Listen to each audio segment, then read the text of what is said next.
Good afternoon, sir. Namaskar. Good to see you, and thanks for joining us, where we are trying to understand the budget, its implication to the small and medium businesses. So, as such, this is an interim budget.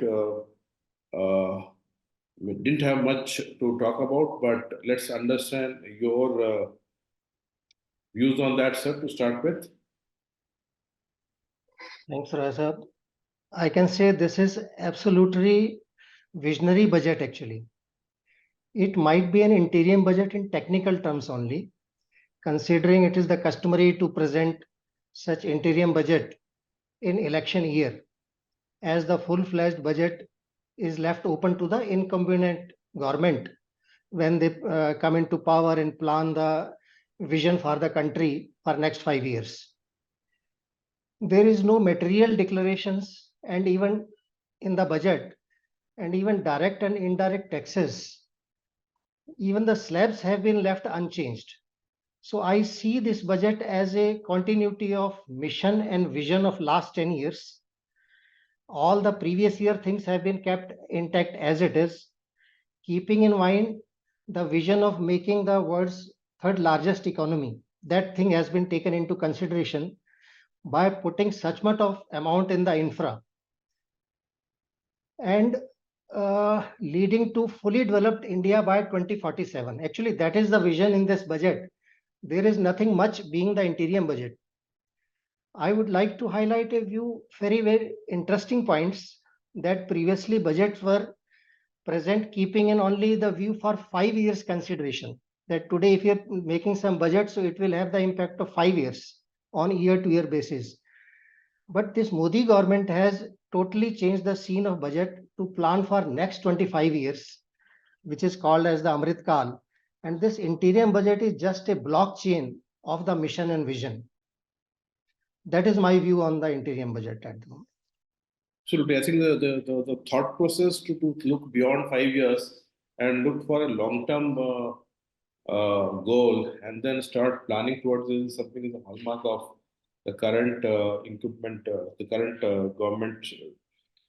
But one thing is, yeah, it definitely gives a direction for businesses. Okay, this is what the government is thinking, and though there is nothing very particularly discussed or put forward for MSME sector, but the investment on the capex on the capital expenditure which the government is planning with infrastructure development, and there is a lot of push on the infrastructure development is going to help a lot with the businesses. So maybe please share your views because you talked about that this is more of a what you say is overview of what has been done in the last 10 years. And one of the key overview or key focus was developing infrastructure. Please share your views about the infrastructure development in the last 10 years and how it's going to impact entrepreneurs and MSME as such in next few years on that. On this point, let me just come on one finer point. Like, of course, the taxes have been remained same as it is. There is no tax slab change. There is no rate change. Two things have been given to the industry also for MSME as well as for all industrial thing.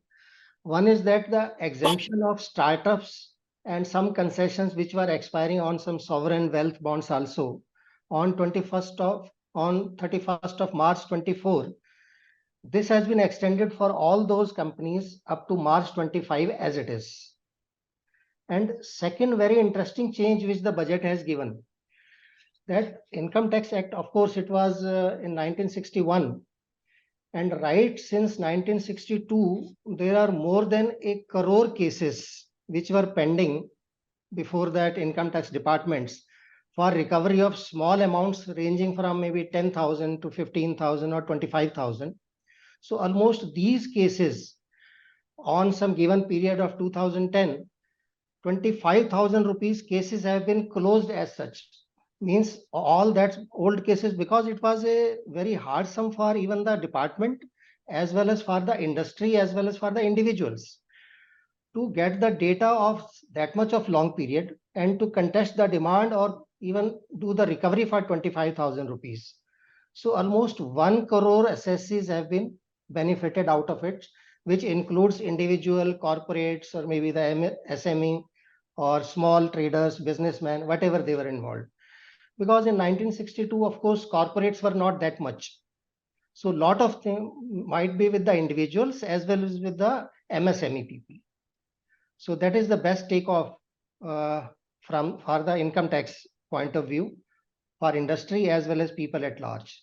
Yeah, this is definitely a very welcome step that waiver or withdrawal of the demands up to 25,000 rupees is going to give a lot of businesses a lot of good night sleeps, which were being hounded by agencies. That's right. I think this is a very well thought process which the government has taken. And last so many years, no one could even consider and put some heat towards it. That like 1 crore assessees, we have now 8 crores income tax filing at the moment. So we can imagine 1 crore is a large figure if we carry forward right from 1962. So coming to the capex expenditure, I think this is very interesting area where the government is taking full attention towards this. If I see the last year budget, when I was attending certain programs, we were talking that the capex expenditure of that year was 10 lakhs crores, which was more than 22% of the total budget outlay. And in current estimates, the increase has been done by 11.1%. If we can say now it is 111% of the previous year, which the figure has been taken, I think, astrologically. That is Yes, 11 crores, 11 lakhs, 11 lakh. 11,000, something like that. So what I feel that the government has full focus on infrastructure, and it is rightly said that if a country has good infrastructure, its economy will boom in seriatim. Because if we do some revenue expenditure like subsidies or some giving some freebies, so they are consumed in the same year and adds to the GDP of that particular year. But when this 10 lakhs crores are invested on infra, the fruits are added to at least 7 to 10 years bare minimum. So it adds to the GDP for at least 10 years, we can say. Absolutely, absolutely. See, now if I go that what they have been doing, if I go on the road infrastructure, so America is at the moment top in the world with 68 lakhs kilometer roads network. And India is the second with just 67 lakhs uh, kilometer of roads. So we can say just a very small gap between 1 and 2. And I feel the way the highways are being constructed and the roads are being constructed, and everyone is realizing it, that right from going to Delhi to Jaipur or maybe Chandigarh, how much time earlier we were spending. Now you go even in Mumbai to Pune or maybe some Bangalore or anywhere, you find good highways. So we are going to be number one in road highways. And another interesting point is that the area of US, land area of US is almost 3 times of India area of land. So we can presume that with a small land as compared to US, so we have more than or equal road structure as compared to US.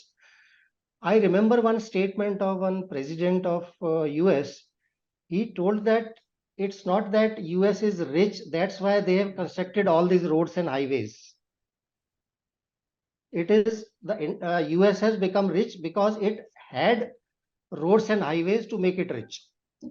So same philosophy, I think the Modi government is also following, and this budget also, that road infrastructure, highways, all priorities have been given.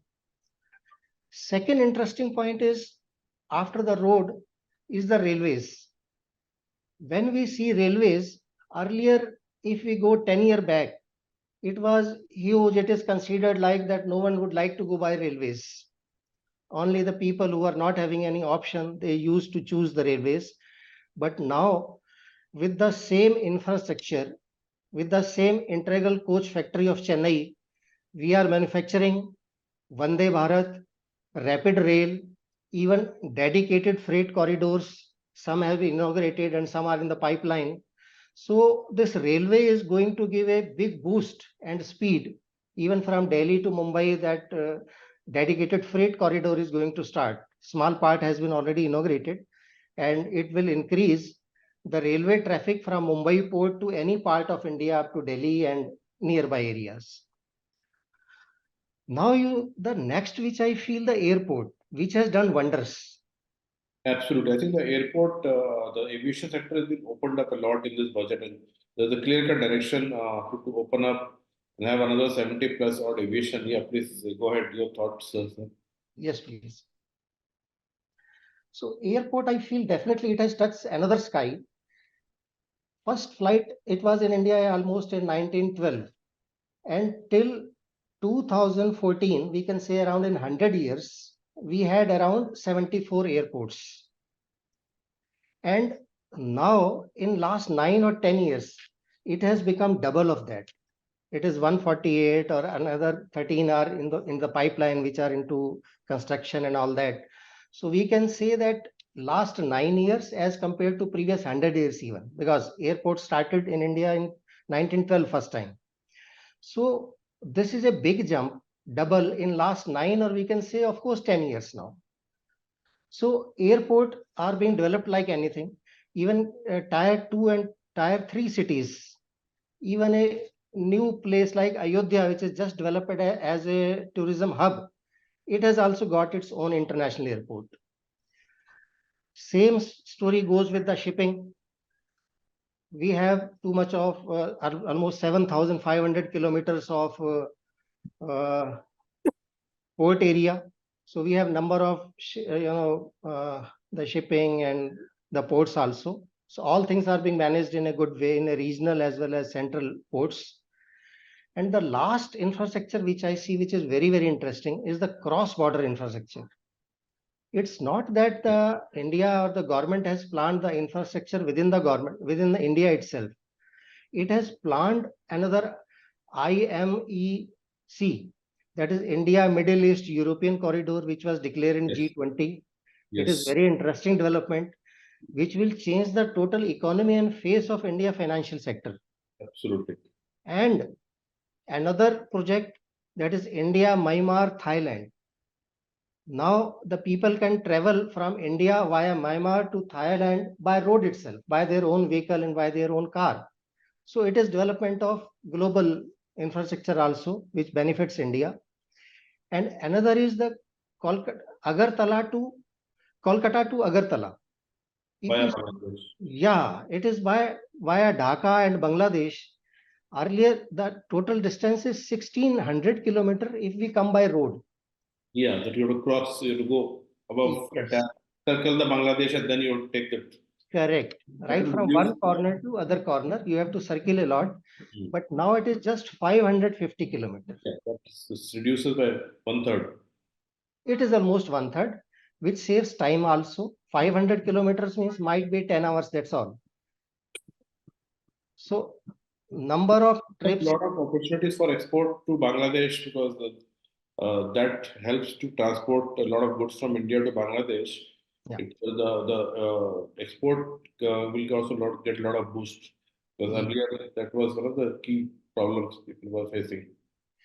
Yes. So infra-wise, I think we have to give 10 out of 10 to this budget, as well as the efforts done for last 10 years and further planned for next 25 years.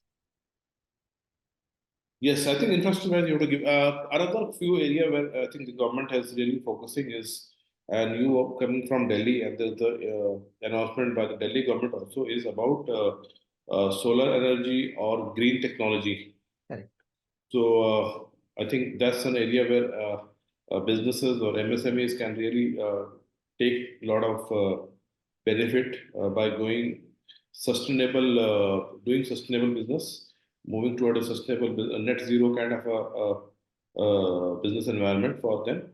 Your thought and how your association is planning and supporting the businesses to meet that target of net zero, which government of India has promised to complete by 2070? Yeah. Actually, solar is, I think, the new area where all over the world is working, and India is leading the way. Mhm. If you see that the Thar deserts, which was not practically livable, it was just desert only. So whole of that Thar desert has been converted to the solar energy hub. All that solar energy plates have been installed there, and it is maintained on daily basis. So a lot of solar energy is going to come. Why I'm talking about this, that around 2000, after this Modi government came in 2014, next 5 years, I was sitting with some large power sector companies. They had some idea, look, last 5 years, no thermal power station has been installed in India, because prior to that, it was only thermal power or maybe some parts of the atomic power and all that. And kindly note, there has to be a power shortage. Kindly note, you will be facing problem if Modi government does not give more power. Now I see, without putting a thermal power station, we have surplus power. And even in this budget also, house top solar power system on 1 crore houses, this is also planned in that. So I think it is not only that the household will be benefited, even that rooftop panel, by putting that panel, the industry and MSME and all trade, they will also benefit in the long run. And there is no, and ultimately we have to be at the zero emission. At CO2 level, we have to achieve zero. So of course, India has time up to 2070. But let's do it within that Amrit Kal itself. I hope by 2050 itself, we can be zero emission country, as committed against 2070. Absolutely, absolutely. Baldevji, everybody knows as you started that is an interim budget, and the next government expected to form in May or April or May somewhere, and they will come with a new budget for this year. आपकी क्या wish list है कि अगला जो finance minister होंगे हमारे, चाहे यही गवर्नमेंट हो या कोई नई गवर्नमेंट हो, आपकी क्या विश लिस्ट है, ताकि जो आप चाहते हैं कि अगले बजट में उसको इम्प्लीमेंट करें या उसमें कुछ फोकस दिया जाए? Please share your thoughts. At the very outset, I think that the momentum is already set. If this momentum is not maintained, then things will go haywire. So my personal opinion is, whoever is the finance minister, he has to continue this momentum, practically on infrastructure, practically on the the cross-border developments or the international relations, wherever the finance are involved, even the exports, even the imports also. So I think that this budget has given a vision for next 25 years.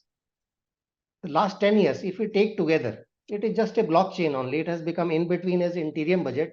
If it would have been a full budget, it would have been a continuation of earlier 10 budget itself.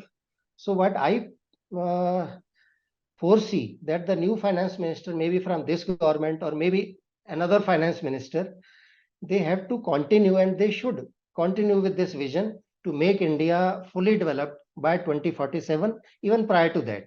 And I'm sure we are near to that, because we have already reached at nearly third largest economy. We are just touching, just a small gap between remaining two as far as the GDP is concerned. So when we are having that momentum, that we have started from in 2014 from 10th economy at the 10th level, and we have reached nearly at the third. Of course, second and first reaching it is not possible. It is not visible. Because if we are 5 trillion economy, China is almost 19 trillion and US is 27 trillion. So it's a huge gap. So one has to work that we remain at least third, because there will be a big competition on third, fourth and fifth. They are all almost near to equal level. Absolutely, absolutely. Thank you, Baldevji, for joining us, sharing your views. I think the discussion and your thought process that the investment on infrastructure, both domestic and cross-border, which has a very large impact on the businesses as such, is definitely worthwhile to it's worth thinking about, and I'm sure the next government, whoever comes in, should keep this momentum going. And last point, which I would like to mention, that on the white paper, which you must have noticed, Yes. that the government says that why the financial mismanagement was there before 2014 and why that fiscal deficit was up to even sometime in double digit, maybe 10% or maybe 12% also in India itself, prior to 2014. So they will prepare a white paper and it will be published also. I think Yeah, I this know. is, I deliberately didn't want to discuss that to be remaining apolitical discussion. Keep yeah, this discussion apolitical. I'm yeah, sure because this was there in the agenda from day one, but yeah, I think they didn't want to do it in the very beginning. But I think after 10 years, it does make a lot of sense to come out and show some thing. That's the political decision which the government is taking. Uh, very, but we'll try to stay away from that and focus on the budget part which we discussed. So thank you, Baldevji. Thank you for coming in, and I think it's great to discuss and understand your perspective on the budget. We hope to join up with you soon to discuss activities or interest of MSMEs across NCR and India as such. Thank you very much, sir. sure. Thank you. Thank you.